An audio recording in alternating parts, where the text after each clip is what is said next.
start with a confession, which is that my name is Jo Fairley and I'm a chocoholic. And I'm also founder, as Dominic said, with my husband Craig Sams of Green and Black's Organic Chocolate. And I'm here today at Confex to inspire you, I hope, with the story of building Green and Black's into a global ethical brand. Now, I actually came to chocolate as a chocolate lover with a deep green streak in me ever since at the age of 13. Somebody gave me a book called A Shopper's Guide to Saving the Planet. And I have to say that in Bromley in the early 70s, there wasn't very much that I could do to save the planet. My contribution came in the form of putting bricks in the school, in the cisterns at the school loos, which earned me a reprimand from the headmistress and sent my green leanings into dormancy. But in 1991, I married Craig Sams, who was the founder of Whole Earth Foods, and for many years chair of the Soil Association. And one day earlier that year, I'd walked into his office and I found 2 squares of dark chocolate sitting on his desk, and, you know, I ate them. And I teased him. I said, "Ho, ho, ho, Mr. Whole Foods, you know, what's this?" And ate those squares. And it was, I realized, that, you know, the naughtiest, most delicious, delectable chocolate I had ever eaten.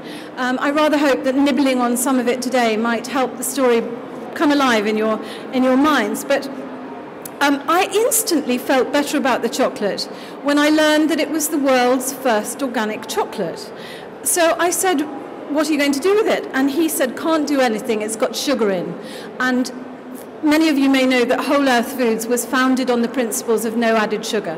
So I nagged at him, and the chocolate nagged at me, and I nagged at him again, and this was a fairly high-risk strategy because we weren't even married at that point.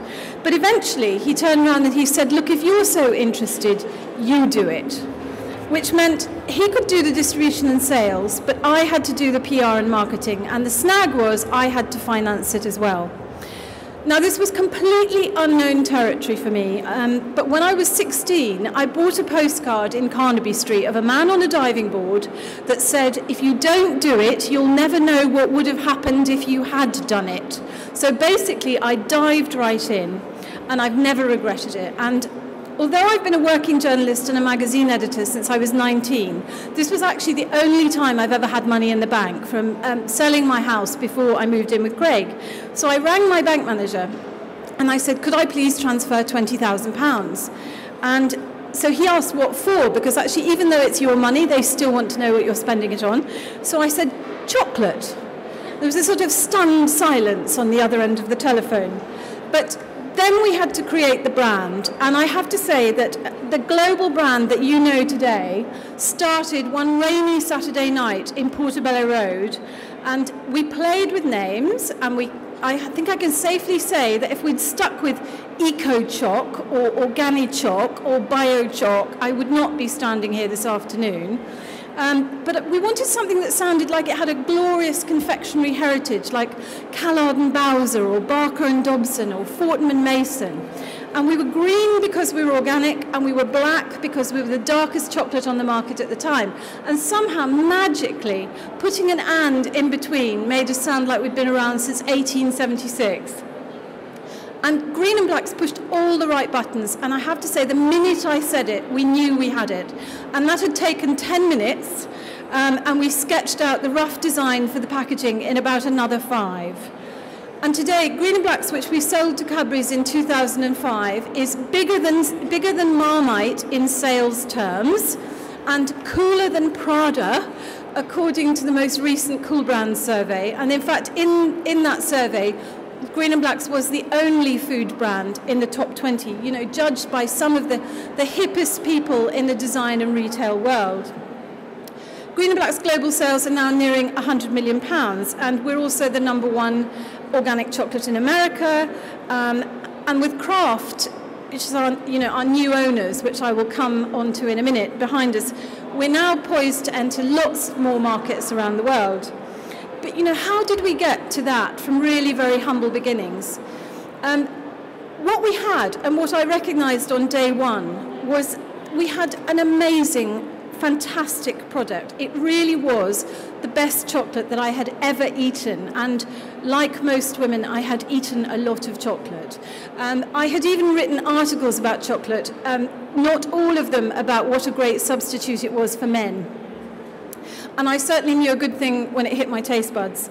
So from the word go, I had absolute confidence in my product, and I never wavered, and ever since then, everything we've subsequently launched had to be the best I'd ever tasted, or it just didn't get off the drawing board.